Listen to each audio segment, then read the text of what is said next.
It's time for Pucknology. Pucknology after dark. Oh my. Oh my, that was fun.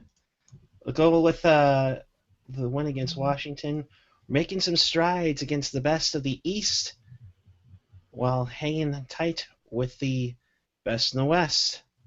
Welcome to Technology After Dark. For those who've never been part of it, this is your only post-game show for the night, as Brody and CSN take a night off with NBC covering it. 53 minutes of the game. But if you want to be a part of the show, by all means, join us. We'll be happy to join you. Use the hashtag Pucknology After Dark to ask the questions or comment. You can follow all of us on Twitter. Tonight you have myself, PuckGuy14, at JAlexander46, and at Eric Landy. The main account, of course, is Pucknology. And, of course, as always, do yourself a favor, hit the subscribe button wherever it's at on your computer screen, and we would love to interact with you all the way through the playoffs, because it's looking like we're going to be making them, folks. So, with us tonight, I am joined by the guy who spells his name the right way, Eric Landy. Hello, people. How you guys doing? And Gentry Alexander. Hello, Notch Bro. What's up, jerks? There might have been some inebriated festivities going on between some of us Might here have tonight. been. No, I'm good. I'm good, officer. No, Ossifer. Yes. I swear to officer. I swear to drunk, I'm not officer. All right. We are in good moods tonight. Sharks win another home game. Holy crap! We're almost to 500 at home now. But Eric, you wanted to have the floor first, so by all means, go right ahead, and we'll launch into tonight's festivities that way. Well, so I just want to go out on record and say that this ridiculousness with NBC Sports Network and the fact that they're shuttling people to their online service to watch a game, which they should have scheduled correctly, is just so annoying, and it's so asinine, whoever is the program director at NBC Sports Network, because they only schedule a 2.5-hour window for a game, when everybody darn knows well we're talking 2:45 to 2:50 normally for a game. It's ridiculous, the fact that Sharks fans, and hell, even Bruins fans, had to watch a game that maybe the Bruins fans cared about, but probably didn't care about. And the fact that they also made the Sharks move up their time slot from their normal 7:30 start to 7 o'clock to then just push it back to 7:15 is ridiculous. It's the NBC division getting whatever they want. It's the Atlantic always getting the preferable time slots, always pushing the Pacific teams to different time slots, and then NBC can't even get the darn pushed up time slot correct. And so now you've got Sharks fans in San Jose who can't even watch the local feed on CSN Bay Area because it's going to be blacked out because it's a national game. Then you have those of us like me who are able to watch the national game, but we're watching Philadelphia and Detroit with 10 minutes left when the Sharks game was supposed to start. 10 minutes. It's ridiculous. I'm tired of NBC shitting on the Pacific Division teams. Hell, anybody west of the Mississippi, for that matter, they tend to shit on, unless you're the Blackhawks. And it's just ridiculous. The easiest way they could have fixed this, start the game 15 minutes early with Philadelphia. I mean, really, it's not that hard. 15 minutes, not going to kill anybody, and then you'll have the whole program set up and done right. But no, because we can't, God forbid, we change the start time for Philadelphia. God forbid we push them up 15 minutes. Oh, it's ridiculous, and the fact that the Pacific Division teams have no love. Central Division most of the time gets their way because you got St. Louis and you got the Blackhawks, who are powerhouse teams. But LA gets this kind of crap too. Anaheim gets this kind of crap. There's no love for California tonight. It's bullshit. It happens all the time, and I'm tired of it. Yeah, I am with you on that all the way. There's absolutely no reason for them to do that. And for that matter, they have done it where they have sent the regions, so in this case it would have been Boston and San Jose, off to watch their game from the get-go rather than, go Chicago Detroit and Philly. Or you could have just even shuffled it to NHL Network just for the start of the game for 10 minutes, but they couldn't even do that. No, yeah, it's ridiculous. Gentry, go ahead. What were you gonna say? I guess not. He wasn't gonna say anything. I think he might be frozen actually. But the whole point, Landy, is you can push Detroit at Philly up to 4 o'clock. You can have Liam McHugh or Catherine Tappan talk, at least a few minutes, even get a build up for the next game. I mean, I don't understand that. And plus, since they love to interview, the guys in the East further, it's kind of ironic that, of course, Philly, mind you, is owned by the same parent company as NBCSN. So there's part of the thing there, and I loved how they were promoting the Night You Love to Hate tomorrow as Chicago and Philly because there's such big rivals between the two. One's the team that's owned by NBCSN, the other is the team that NBCSN wish they owned. So I think we're all in agreement that they need to time this game a lot better. Actually, you take that back because CSN Chicago does the Blackhawks games, and if you guys didn't realize, they always bring Eddie O, and if Doc Emmerich is not available, they always take the play-by-play from Chicago. It's just. I'm sick and tired of the preferential treatment to the East Coast and to anybody who has any spitting distance to NBC. I mean, we're an NBC hosted team, but we don't get any preferential treatment. No, it's ridiculous. Before we dive into the game, Gentry, any rants you want to add on to NBCSN before we move along? They suck. All right. With that, let's talk about tonight's game. Looked promising right off the bat with Melker Karlsson with a nice play there. But then the Sharks decided to get off of the bad play with their power play and give up a shorty later in the period, and they just did not look good on the get-go, Landy. No, I think for the whole entire game, that first power play unit was just disjointed. You saw it over and over again. The defense, anybody who wasn't named Vlasic, Braun, or Burns could not move the puck out of their own end. It's honestly, I feel like we stole one tonight. Like, I feel like this should have been a loss.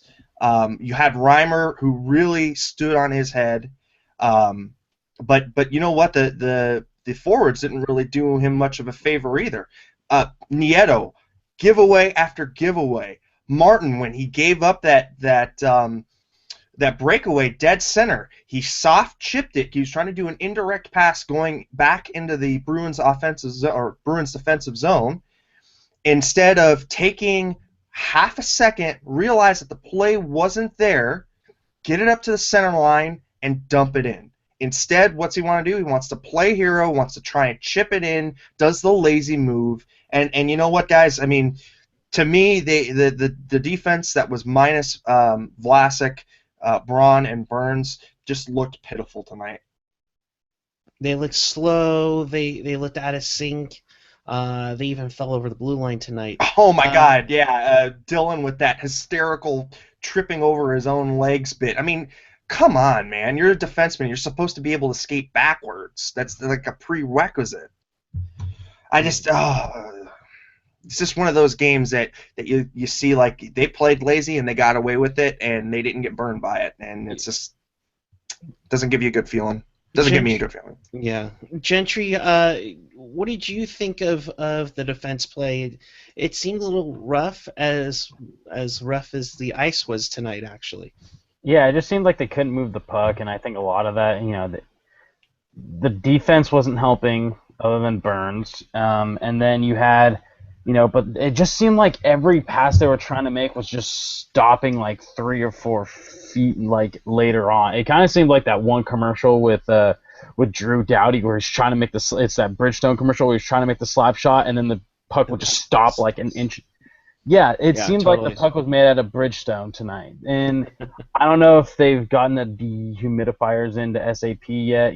2 weeks. 2 weeks from when that press release was announced, which was the last game. So I think we shouldn't expect it this weekend, but maybe next weekend they might be able to get it in. It should be back by the time for the LA game on the 28th.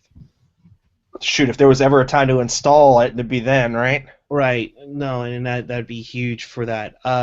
The other thing too, and Gentry kind of touched up on it, was puck management just didn't seem right on tonight. No, it was lackadaisical at best, and I think and you're looking at everybody like they didn't know where the other guy was going to be. There was no cohesion with anybody on the ice. It just seemed like it was a lot of, I'll just pass it across the zone and see what happens, and it's like, oh, there's a turnover, and there's Eriksson, and it's a shorthanded goal. Yeah, it seemed like there was too much of that happening tonight, and I think the Sharks were lucky to get out of it with a win in regulation, no less. Yeah, and they play. I think they picked up the tempo a little bit more after the first intermission. They came on. A fortunate bounce that Burns' shot kind of went through. Hit Spooner and went in the net because that was a little trickle, and I was like, oh, okay, that went good, that's fine, and then the game winner in the third period from Jonas Donskoy, and I'm still trying to look it up. When was the last time the second power play unit scored? I believe it was a hurdle goal. Yeah, I think it wasn't too long ago, but I mean, for crying out loud, like it's been forever. Yeah, it's been forever. But but I just want to point out just how Donskoy got that goal. He went to the net and put his stick down. I don't care who runs the Sharks power play. Write that up again and do it more often. You'll get better results instead of let's pass it 7,000 to 8,000 times and maybe we'll get a block shot from the point. I tell you what, guys. Tonight was definitely the Euro show. I mean, you had Carlson chipping in with the goal. You had Donnie playing a hell of a game tonight. Hurdle chipping in with an assist. Boy, those kids came through tonight, man, and it's good to see. It's good to see that the youngins drove the boat tonight, because that gives me real hope that when the big boys take a night off or take a dump on the ice, you have the little guys come up and at least clean some of it up. Yeah, and I think. And now Donskoy is tied with Logan Couture for the best points for a Sharks rookie in a season. I mean, that's not to be taken lightly. I think Donskoy has had an amazing year, and tonight was just a cap to that. Good for him. Yeah, and he started off really slow, especially with being on the top line. After opening night, I think he had a long stretch of 10 plus games without a goal, and he found his game and he found his way, and you have to give him credit to that when you're in a new league, the long schedule. You could put in many excuses tonight or this season for Donskoy, and he's played very well. So with him on top of Melker Karlsson, you didn't draft him. You didn't have to give up anything to get him. I mean, those are two key acquisitions that are helping this team out right now, contributing to the depth of this lineup, which can show that its depth can be very vital to the success of this team. Yeah, I mean, I think you also take a look at the free agent acquisitions. Joel Ward has had his ups and downs, but he's definitely contributed net positive to the Sharks for sure. You also have the addition of Paul Martin, who has helped solidify that blue line a little bit. I did not like his game tonight. I thought he looked pretty slow out there. But he's held it in. And then, of course, Jones. I mean, the way it's looking now, even if the Sharks did exit in the beginning rounds, I mean, you're looking at a 16th or 17th overall pick for a number one goaltender who looks like he's going to be a workhorse. I mean, we all maligned the first round pick that Doug had to give up to get him, but at this point in time, I think it's kind of looks like a bargain to me. A 15th to 18th round or 18th overall selection. It is a price to pay, but at that point, I think you're getting a franchise-looking goaltender. That's pretty good. Yeah, and let's talk about the goaltender that started tonight too. James Reimer had a pretty good game. You gotta say this is probably a game that Stalock wouldn't have had tonight. I doubt even Stalock would have started this game for that matter. Gentry, I'll begin with you on James Reimer. His sweet looking mask too, by the way. But Optimus Rhyme at his finest. yeah, I mean he's going to be a UFA at the end of the year, and I seriously doubt the Sharks will be able to keep him. But he, for making 21 saves on 23 shots, it looked pretty good, especially late on that save off of a Krug. Oh no, he kept him in it tonight, and I think that a lot of it is confidence. I feel like he's kind of coming into this team like knowing he doesn't have to be the guy, and he's not playing for a shitty team. So I think that's a little bit more motivation that he can play for a good team, and he knows he's going to make it to the playoffs, and he's going to have a chance to boost his value later on. Because let's say, God forbid something happens to Jones, like it reminded me of that year when we had Niemi and Niittymaki. And Niittymaki, kept us in that series against the freaking Kings. Right. Because Nemo decided to just, I'm just going to play lackadaisical. He thought he still had the Chicago defense in front of him. But anywho. I have a question for you guys, and it's related to this. If you had the option, because you have both Roman Polak and you have James Reimer coming up for free agency, between Polak and Jason Demers, his retained salary, that's about $3.5 million. Let's see, almost $4 million worth of cap space. So if you had the choice and you were playing Sharks GM, besides all the other moves you would have made, would you keep Reimer or would you keep Polak? That's going to be a tough one, because I know Reimer wants to be a starter too, right? Yeah. So it'll be tough to be a tandem, and you're going to be paying your tandem about $6 million, which isn't too bad, but you're going to have to cut off, cut something down further, and for that matter, we don't know what the cap is going to be. Gentry, what do you think? Do you keep Polak or Reimer?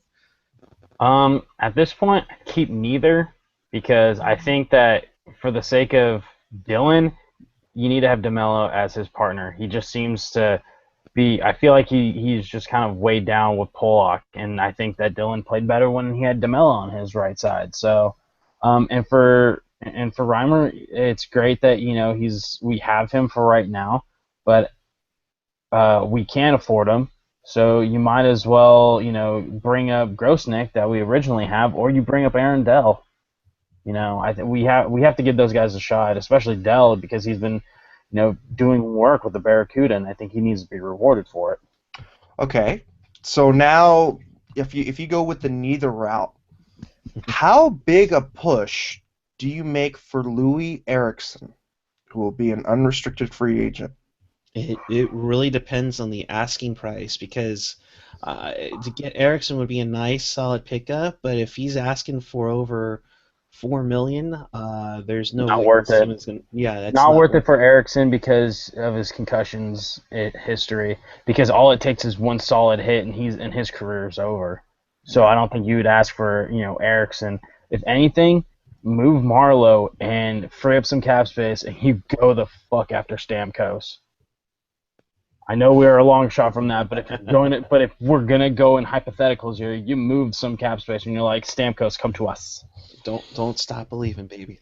Well, I mean, if you think about all the space that gets moved out with the Demers coming off the books, with Reimer coming off the books, Pollock coming off the books, and by some miracle you can you can trade Patrick Marleau, you could have $8 to $8.5 million to throw at him for if you want to try and nuke your salary cap. I mean, you could go However, after him. you still need to think about re-signing Hurdle and Nieto. But there are RFAs, and you can just qualify them, and they have a certain qualifying offer that they have to make, and they're not it's a negotiation, but it's kind of a negotiation with one hand tied behind your back. Yeah, and for the record, right now the Sharks have 31 contracts, and it's already at $60 million. So you're looking at, you got to sign a number 6 defenseman because and Nick Spaulding comes off too. Sorry. Right. So you have Spaulding, Hurdle, Nieto, Zubris. I think Wingles is one more year. Yep. And you also have Pollock, DeMello, and Tennyson are their respective free agents. Pollock being a UFA. It's going to be an interesting offseason. Unfortunately, right now, unless a move gets made, I can't see them going after Stamkos because you have Thornton at 6.75. You have Marleau at 6.66. You have Pavelski at 6, Couture at 6. It'll be interesting, but I will mention this though, and this is going to be down the line, depending on if DW decides to re-up both Thornton and Marleau, which wouldn't surprise me, is the question that we will find out tomorrow about potential expansion draft that the league is really pushing to make these new teams or team better right off the get-go, rather than seeing the Senators with a 10-win season or the Sharks starting off with like 129 losses in their first 2 years. And there's that talk that you may have a no movement clause, but that may not apply to the expansion draft. Well, I mean, would you be okay if you were to lose one of those 4 guys to Las Vegas and or insert team here?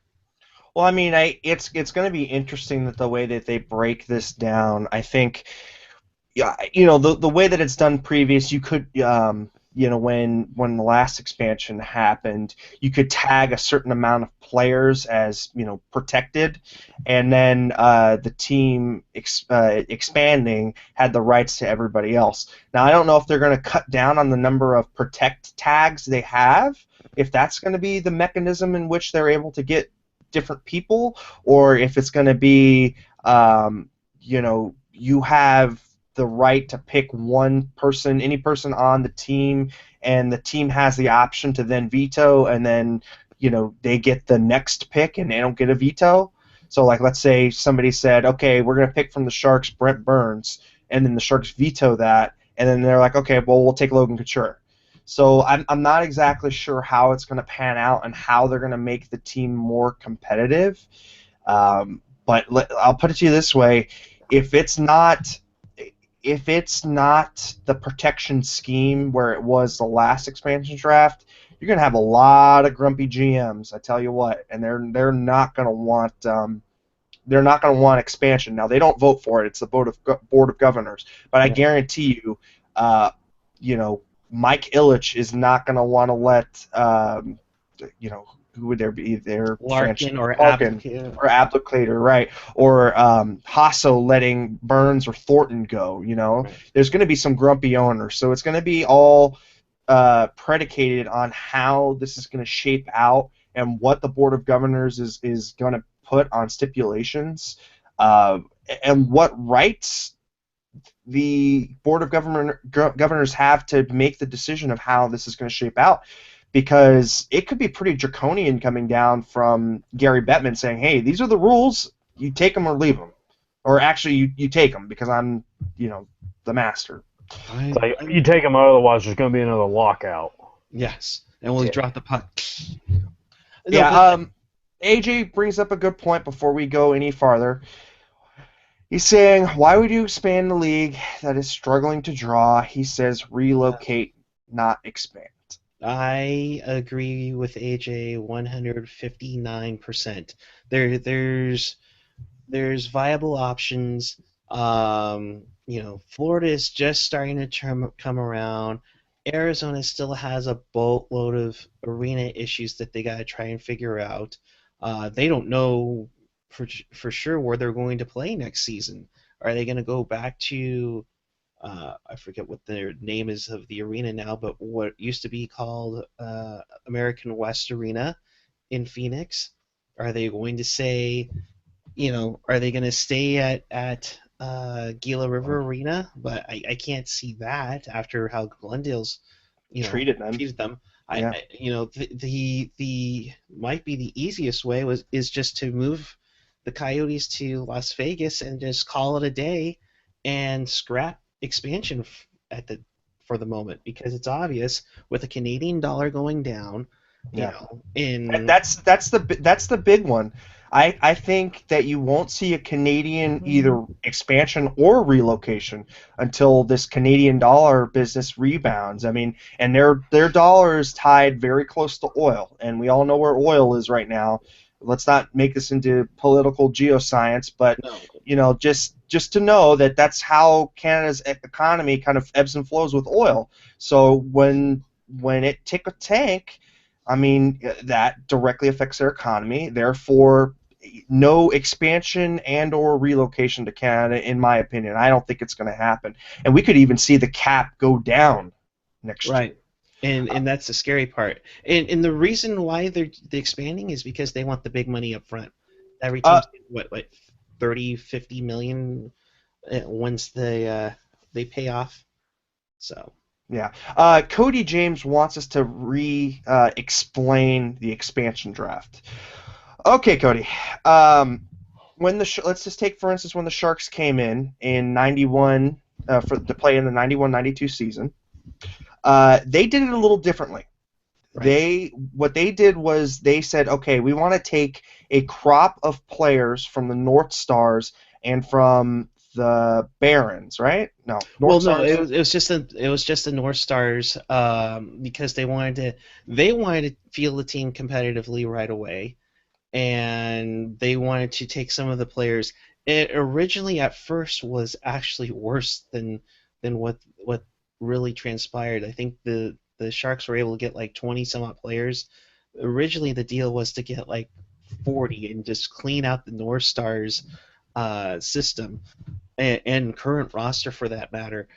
So thankfully for that, unfortunately for that, they didn't. But what they did was they took 20 players off the North Stars, and then the North Stars and Sharks became even partners in like a weird expansion draft. Expansion draft. And the way that an expansion draft normally works is a team that is not expanding gets X amount of tags, or basically it's just a notifier saying that you can't touch this player. But any other player that's on the roster is able to then be plucked from that team or drafted from that team and then goes to whatever the expanding team is. So, for instance, if we get the Vegas Knights or Vegas Blackjacks or whatever the hell they're going to call themselves, if they come in with another team, what you'll see both of those teams set up as partners in an expansion draft. All 30 other teams will then designate certain players that are untouchable, that cannot be drafted from those two teams. But anybody else that hasn't been tagged as untouchable are at the subject of the draft. That doesn't mean that they get all the players that are not marked untouchable. It just means that they're now open to a draft, and they're subject to the team that wants to expand to taking one of them, or however many they need to fill out a roster. So that's kind of how it works. But what we've kind of now figured out from this GM's meeting is they want to change those rules. So that's why I was saying you either change the number of untouchable tags to make it less, so there's more players available to a draft, or they do it in a different system where the team gets the opportunity to pick any player, and if that team doesn't want to let that player go, then they veto it, and then they allow for whoever they want to pick next. So basically you get one untouchable tag. Right. It's basically, and what's going to happen here is this is the first expansion draft with a salary cap in the league. So do they get to build a team up to the floor? Do they get to build a team like up to a certain part before they hit the cap? I mean, it's going to be very interesting to see how this transpires. But again, it sounds like there's going to be like only a few players that you can hold off on, and the Black Knights and I guess maybe the return of the Nordiques get a big chunk of players that they can get. The other thing too is, like we said, it'll be an issue of what happens about no movement or no trade clauses in an expansion draft, which is something they never really contributed before. With that, let's move on. There's a couple of questions on the Twitter machine right now. Chester Chivo's asking about your favorite Sharks goalie mask, as we were talking about Reimer earlier. Sweet new paint job. Hayward, right? Hayward's the one with the teeth. The big teeth inside the goal mask. That was my favorite, because I believe when I went and saw the first game, Hayward was wearing that mask, and I thought it was just the coolest thing I'd ever seen. Entry? No, Nabby's. I love that mask. It was, for me, that's one of the most iconic ones, because I really didn't start following the Sharks religiously until the Owen Nolan, and then Nabby came onto the scene, and then that Nabby mask was the one I remember the most. That's how I knew. I was like, oh, the Sharks have a shot at winning. I saw that mask. There have been some very nice ones, but yeah, Brian Hayward's mask really caught the eye of everybody, and so much popularity to that mask that essentially the Sharks' head was inspired by his mask. And it's kind of a pretty cool way to, as I pull up here, it's kind of a pretty cool way to commemorate one of your big marketing ploys with that mask, and you can kind of see it. You can kind of resemble the resemblance to the shark head with that mask. So. The only thing though I will say about Brian Hayward, I hate his voice. I hate his voice so much, and it really it's I was gonna go somewhere, but I won't go there. Basically, it's like my head hitting a brick wall every time I have to hear him when the Sharks play the Ducks. It's so bad. Yeah, well, it's Anaheim. Of course, it's always bad. My screen has been frozen, so Landy, go ahead and fire away for a moment while I try to figure this out. We've got Gen X commenting Belfour Sharks mask. I mean, I don't want to remember the Belfour experiment. That's me. I'm not a really big Belfour fan. I don't know that many Sharks fans are, but yeah, that's a goalie I'd care not to remember. I actually, you know what? I loved Nabby's first mask. It was awesome. The Robo Chicken or whatever the hell it was, the skull-looking thing. But I thought his second mask that he only donned for like a week to 2 weeks and a half, where it had Poseidon with the two sharks that that were holding and water skiing on. I thought that mask looked awesome. And I wish that he would have played with that more, but he thought that there was some bad vibes with that because he was playing, I think, in the Olympics with it, and he lost in that mask, and he never wore it again. How about you, Gentry? What's your second favorite mask? My second favorite, man? Oh, God.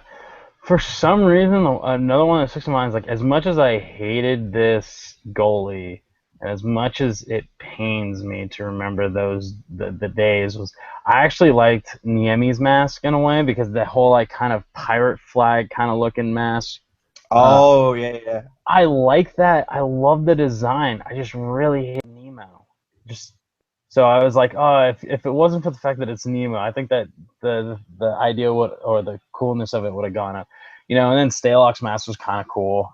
I think it was like one of his first ones when he first got called up, and he helped us come back against against Coyotes when he first started. But I don't know. I forget what it looked like, but I just remember it was really like for me it was awesome. Let's see. I'm gonna see if I can find it. Okay, I found Navi's second mask, so let me throw this up real quick. Okay, we've got.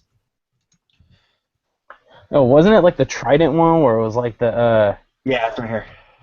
I got it. This thing, I thought this was so sick because it had the whole like marine, like aquatic Triton look to it. It had two sharks at the bottom. I thought it was just sick. It had the seal of California in the back. I love that. I love that mask. It's a shame that he had such a bad time with it and went on such an epic losing streak. But no, I love that thing. I thought that was a wonderful design. Well, we've been pretty lucky. Oh, Grice! Almost forgot Grice's one of his first masks. I don't ever, he's not really a guy that I always remember as a Shark, but Grice had a really cool like homage to Brian Hayward in his mask. Let me pull it up. The one on the left, it was like an updated version of the Hayward mask. Yeah, that's sick. That was sick. Yeah, I like that. That was very cool. We are taking your questions and tweets. You can use the hashtag Pucknology After Dark if you ever want to join us and rant away about this. Which Sharks mask looked best when the Sharks wore black jerseys? None of them, because they're wearing the black jerseys. I have to say that the black jerseys just look the best because I feel like, but what the Sharks are currently lacking is not the lack of black, but it's the lack of orange in their jerseys. So I think next year. I need to mute you. All right, come on. I had to be the devil's asshole, so. For the love of God, you need to get that orange Barracuda jersey. I've been telling you that already. But apparently we can't, because as we get closer to the playoffs, we're going to have to pay for it in full, apparently. What I found out, and I want to thank a friend of mine, Charles, who is a half-season ticket holder. Now we've been hearing everything about Sharks 365 season tickets redefined. Okay, well, see, here's the thing, and Gentry, you can back me up on this. The last few years, Gentry and I have been able to pay as we go per round. And whenever the Sharks would advance, then they would take our money for the next round. My friend Charles is a half-season ticket holder. He's like in I think the first 5 rows in section 213 or something like that. He received an email, partial invoice, yesterday, saying that he needs to pay his playoff tickets, all 4 rounds, in full by March 29th, which is, I believe he said it was like going to come out to about $800 or something like that. Oh. But wait, there's more. He has to come up with that by March 29th. But they've already hinted at the half-season ticket holders to start paying for next season. And unfortunately, because he's not part of Sharks 365 season tickets redefined. He has to pay them in full. So he's got to eventually come up with almost $2,000 by April 1st to have playoff tickets this season and start paying for his half season next season. And I texted Gentry right away. I was like, hey, I'm letting you know right now, we haven't received anything in our emails, but if half season ticket holders are getting their word that they need to pay their playoff by the 29th, we better be prepared to have like maybe 10 days to pay our tickets. And I think it is absolutely ridiculous. As a non-season ticket holder, Landy, I'll ask you, do you have $800 to loan me and Gentry so we can go to playoff games?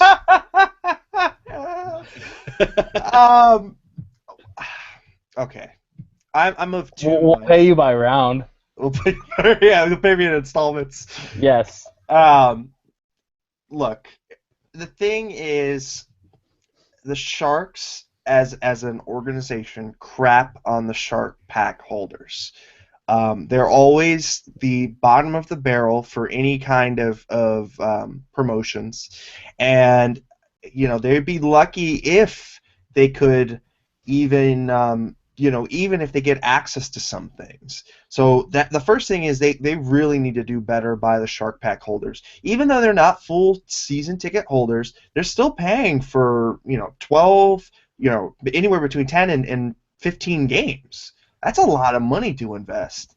And then as far as the season ticket holders go, I think it's at this point, if they don't understand why they're losing season ticket holders, they've just got to look in the mirror and look at themselves and the way they're structuring their pricing scheme. I mean, I know Totoro was one to do this in New Jersey when he was running the show there as well, but still, this is the Bay Area where cost of living is so high, and you've got to worry about a mortgage that's through the roof. And now you're going to ask people to come up with thousands of dollars before April 1st? Hell, I mean, really, are you going to skip your mortgage for a month for Sharks tickets, or are you going to buy Sharks tickets? So exactly. I think it's they're wondering, how can we bring the ticket holders back? How can we get people into the door? How can we do all these things? Let's do a promo here. Let's do a promo there. But they gotta just look at their pricing scheme. Just look at their pricing scheme. Yeah, it's ridiculous, and for that matter, we don't know how much the tickets are going to be, which is the first nightmare. As my fellow Shark Pack holder, your thoughts, because I mean this is again, we're gonna have 2 weeks to come up with maybe $400 for each of our playoff tickets, if not more. I'm kind of wondering if I hate to do this, but I'm wondering if Jed York is secretly running this team because of all the horrible decisions that have been being made lately when it comes to the 365, not giving the 10-pack holders any added benefits for if they show up on a promo night where it's like a free, like the alumni night where you get the free shirts and whatnot.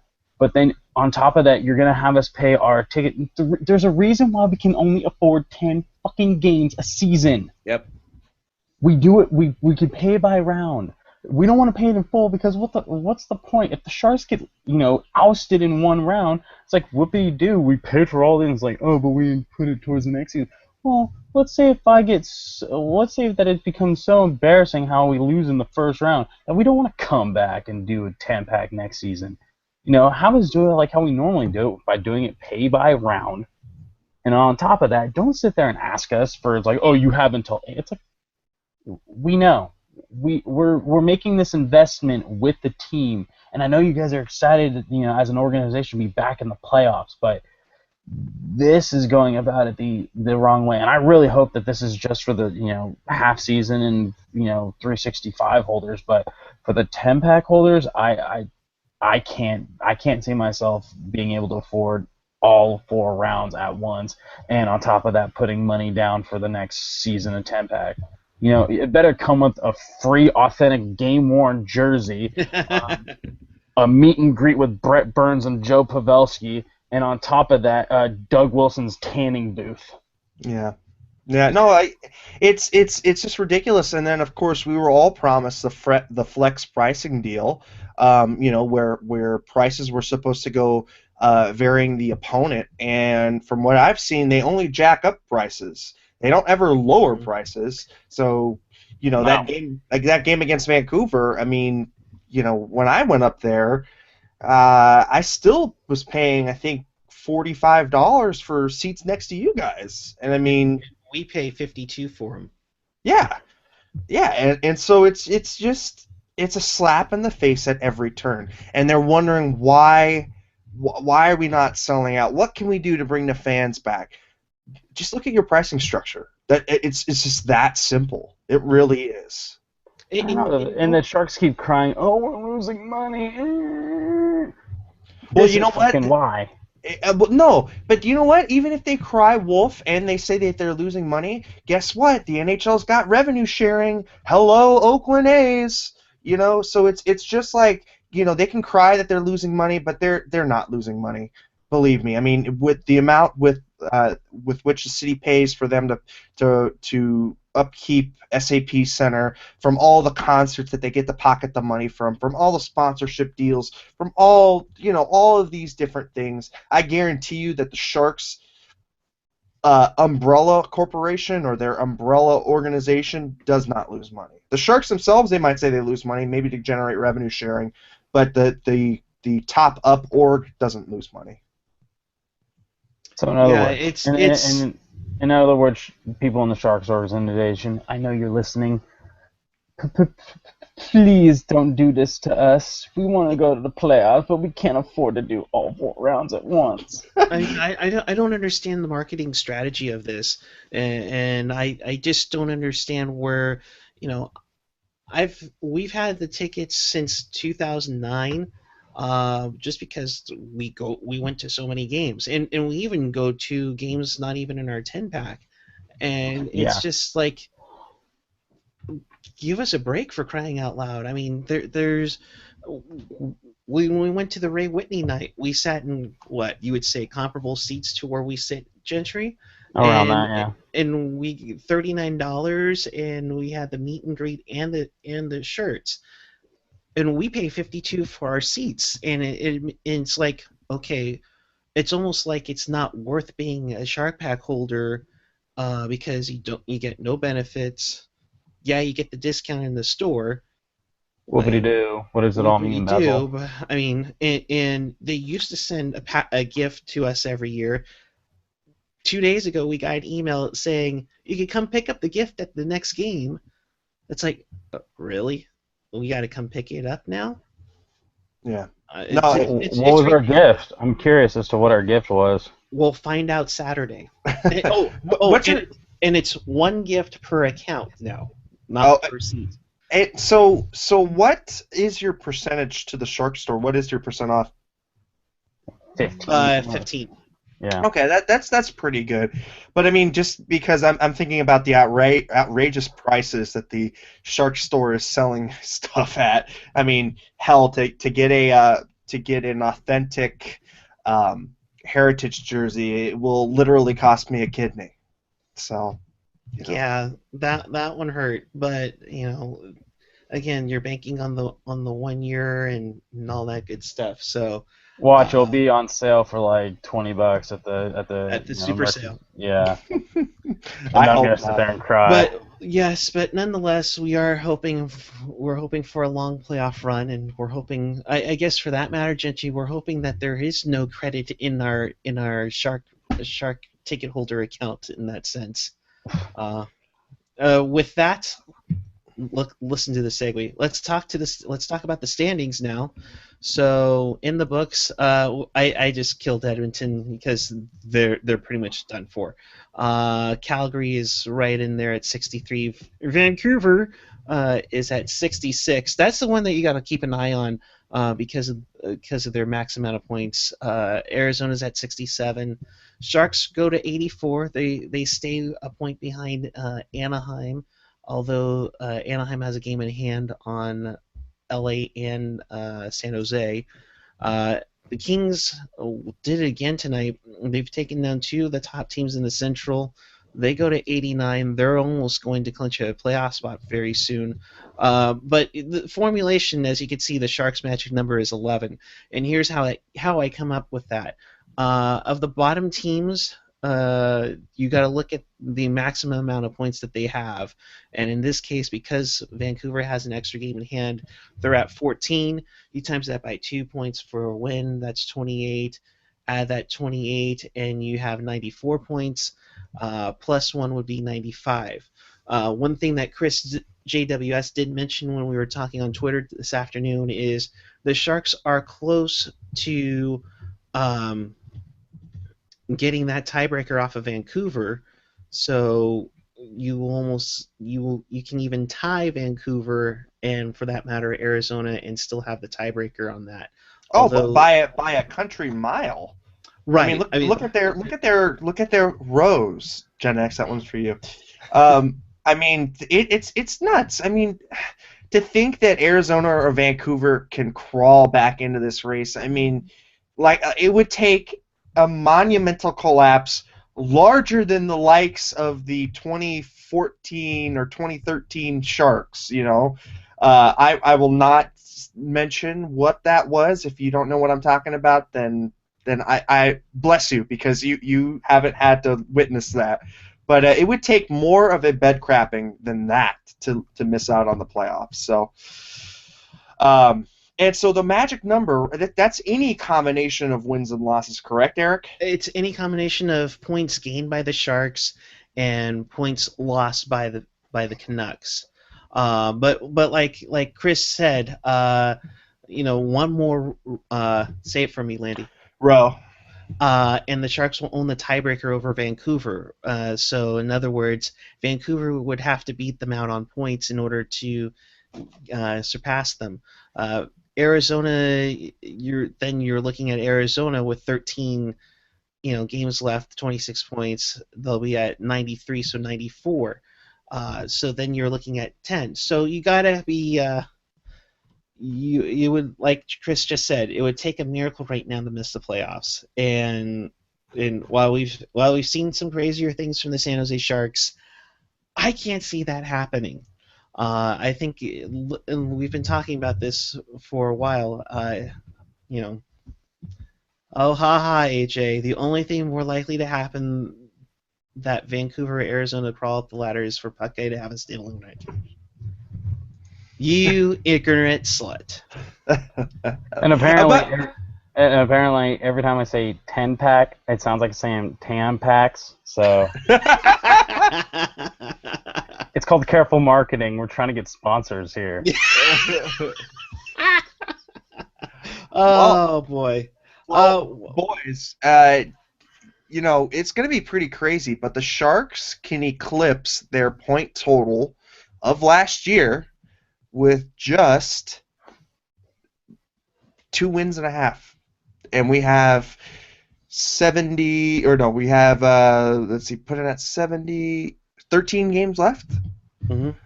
And they can move past their point total. I mean, what a difference a year makes. I'm just so surprised at this. Perhaps you can say this is the second greatest turnaround?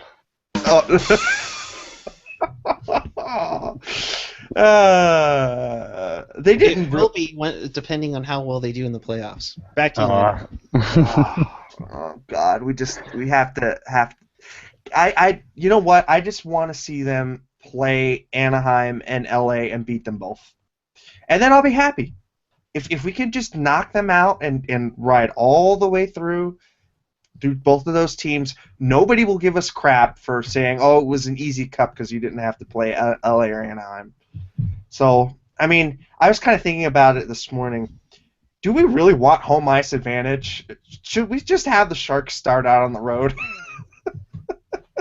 I was actually thinking about that today. It's like, should we just stay at the number 3 spot and start in Honda Center or Staples Center? To be honest, even though we've had a rough record, they have been turning it around this year. But don't you think that No, uh, you always want home ice advantage. yeah, especially for a game 7. Yeah, I mean, you always want it. I'm just with their road record and the way that their home road splits are. It's just yeah, just foolish thinking. But one more game and the Sharks break 500. I mean, they'll break 500 points wise, not for wins wise, because then you'll have to get let's see, 4 more wins to actually break even on home ice. Mhm. But they're getting close, and they could have gotten close against New Jersey, but they decided to let it slip away. Yeah, no, totally. To answer at Sharks2221 question, do you think we can win the Pacific? Absolutely, we can win the Pacific. It would take though some help from Anaheim and LA to fall apart. And Anaheim's kind of they won last night, but they've had a couple of moments where they've fallen apart. Put it to you this way, boys: the California teams have a better combined record in their last 10 than the Central do. So the Sharks, the Ducks, and Los Angeles all have 7 regulation wins, with the Ducks and the Kings with 1 overtime loss. So that's a total of 15 points in their last 10. The Sharks have 14 points. Dallas has gone a combined three wins, 4 losses, 3 overtime losses. St. Louis is 6-4-0, and Chicago is 4-5-1. Now you tell me who's firing on all cylinders going into the playoffs and who you want to go through gauntlet wise. I mean, only Nashville has the best last 10 record in Central Division right now. So, those are the people poo-pooing the Pacific Division. You mean NBC? Yes, just look to the Golden State and why we're better at everything else than everybody else. Except for football. No, don't get me started about that. No football talk. Gen X will kill us. No. But essentially, we're going to be in. I mean, we could be if my math is correct, and like AJ says, I was certain there would be no math. We could be clinched by the end of next week. So it'll be a very, very interesting couple of weeks down the road. The guys are playing well. Apparently, Wingles is ready to go, but he was held out tonight. After tonight's game, somebody's going to get scratched. I think that you're going to see the not shuffling, the total reshuffle, but I think you'll start to see Wingles draw in. Now, I'm not sure who he would draw in for. It seems like Zubaris has really taken to that 4th line, but it wouldn't surprise me if maybe Spalling or maybe Nieto draws out. I can honestly see Nieto going out. I think he's been kind of a non-factor for the past couple. And the thing with Wingles is that he can't play a top 6 role if need be. So I feel like Wingles is going to get seated in, and Spalling is going to Nieto, sorry, is going to be taken out. Because I really like Spalling in the lineup. He's defensively sound for the most part, and he adds a lot of depth to the team. Whereas Nieto is just kind of there, and we can just say he's from Long Beach. That's the only purpose he serves. Eric, you want to go over our next 3 games? Yeah, let's do it. So we got Thursday night while we are enjoying our green beer. The Sharks will be in Glendale for a game against the Coyotes. Saturday they'll play the New York Rangers. That's a special 1 p.m. start, which, by the way, thank you, boss, for scheduling 3 to noon on Saturday. And Sunday night, they play the Coyotes at home. That's a 7 p.m. start, and they'll be in their snazzy little Black Army jerseys. Um, I mean, you got two against Arizona. You have one tough game against Dan Mother Puck and Boyle and the New York Rangers. I mean, guys, I would say it's doable to get 6 points. Gentry, what do you think? Gentry, You're muted. Gentry. All There right. you go. There you go. Who are we facing on Thursday? We're facing the Coyotes Thursday, and then the Rangers on Saturday, and then the Coyotes on Sunday. I say we lose to the Coyotes on Thursday because for some reason we just kind of play down to our opponent's level.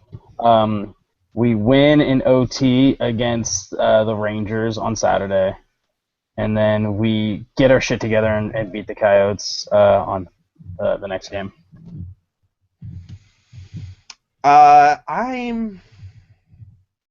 Let's go 5 points out of possible 6. I think you might have an OT loss against the Rangers, but you'll beat the Coyotes twice. Yeah, I say you get 5 out of 6. It'll be nice to. Well, they need to have if they have any aspirations of the Pacific Division, they have to have 5 points. Right. One thing I forgot to mention, and thank you, AJ, because or actually, there's 2 questions AJ's bringing up. Question: Does Puck Guy drink green root beer on St. Patty's?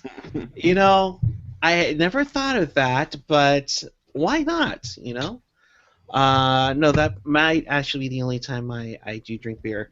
I know it comes as a shock, but there's certain reason behind it. We don't have time for it. And I didn't mention the open house that's on March 29th for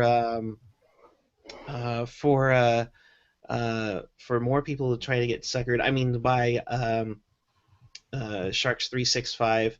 Yes, they're planning an open house during the during a game. And here's an idea. Oh, what? An open Yes. house during the game? Yes. No, hang on. Hold on. So, as AJ and I showed you a couple weeks ago, how they, you can search around the arena for a seat that you'd be interested in to purchase for Sharks 365 for next season. But it also happens to be, and this is from 6 p.m. to 8 p.m., and you can also take a picture under the shark head. But here's the thing here. You have an empty arena. You have a scoreboard that can transmit television on. And you do have some, concession stands. I would just say, and it might even just, we might be able to clinch a playoff spot that night. I'm just saying, what better way to promote your product is to open up the arena and just show them the game while they're talking about Sharks 365. Because what if they lose during that? Oh, well. I mean, I would like to go to that and just protest and say I can't afford all 4 rounds at once. Just that's what I would want to do. I just sit there and protest. I'd be like one of those guys at like a Trump rally. But we'll see. Yeah. But I like the idea. I like the fact that you can do this whole open house thing and you can kind of go around and, I think some people got to go into the locker rooms and see inside there. No pictures allowed, though. Which is stupid. Again, it's like here. I feel like that part or whatever is they're far removed from the pulse of the fan base. It's like I don't feel like anybody else's, any other team organization has a big deal. It's like, oh yeah, take a picture. It's not that big of a deal. It's like it's promotion. Come on. I mean, it's not like we're gonna sit there and put on Burns' helmet and go, look at me, I'm wearing Burns' helmet. Like, come on. We have class. I'm not LA. All right, Eric. So that's on March 29th, but before then, March 16th, tomorrow, stay on this channel. Tomorrow we will have a live. They're doing it live for the first time, I think, ever. The Teal Tinted Glasses Hockey Podcast 1-year anniversary show. It's going to be Wendell, Ian, Rocket. I think you and me, Landy, are on there as well, so it should be fun. I think they want to keep it to 4, so it's either going to be me or you, and it's All right, probably ready? gonna Rock, be paper, you. scissors. It's probably going to be you. Why? Where the fuck was my invite? Guess what? I'm starting a rivalry right now with Teal Tinted. Now it's on. Yeah, I've what never were been your asked thoughts? once to be on that thing. I mean, I know I don't bring a lot to the show except swag, but come on. Hey, swag is important, okay? I am important. Pucknology's teddy bear. I am the Mike Brown. Yeah. I'm waiting just to get cleared off waivers, and then Oh my claimed by God. Montreal. Dude, Taylor Swift is not lucky enough to have you. You know, if she were to have me and then leave me, she would write an album called Maybe I'm the Problem. Yeah. All right. So with that, what is it? 6 p.m. for TTG? Yeah, if it's 6, I'm definitely not making that. I thought it was 7, but I think it probably is 6. I'm not sure. Do you have the AJ, do we have anybody that knows that? I believe it is. I'll have to get back to you on that. I believe it's 6 p.m. I believe that's what Ian put on there. But nonetheless, we'll also be back on Thursday for St. Patrick's Day show. I promise I will not talk in an Irish accent the whole time. just for the first half hour? Oh yes, of course. They're always after me, Lucky Charms. Hey, it's better than your French, okay? Oh my goodness. We'll see. I think that's going to be a fun one. St. Patrick's Day. Final thoughts while I do some research about Teal Tinted. Go. Apparently, I'm going to be starting my own podcast called Teal Tinted Tampax. It's going to be great. We're only going to show up like once or twice a month. But we'll see. I just think that's great. I finally have a thing. I'm finally a part of Pucknology After Dark. Hey, you're the swag master, okay? You don't need anything more than that. All right. Yes. Teal Tinted Glasses is at 7 p.m. tomorrow on the Pucknology After Dark channel. So do yourself a favor. Hit that subscribe button. Just hit it. And along with checking out Pucknology After Dark on YouTube and pucknology.net. Yeah. This website. We will be back with you. The chat's getting crazy with 7 and Tampax. I don't know what's going on. Yeah, that's just scary. So I think we're getting out of here now.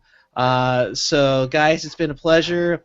For Eric Landy, for Gentry Alexander, AJ, Chris, everybody that's with us for Pucknology, thank you so much. What? Did I miss something? Teal Tinted Tampax, where we go with the flow. Oh, come on. Stealing it. Thank you, AJ. Teal Tinted Tampax with wings. All right, we better stop. Puck guy said to hit it. He'll pay your legal fees. No. Oh, jeez. All right. All right. Now, until next time, before we get in trouble, keep it real, keep it fresh, keep it real fresh. Just get off the air.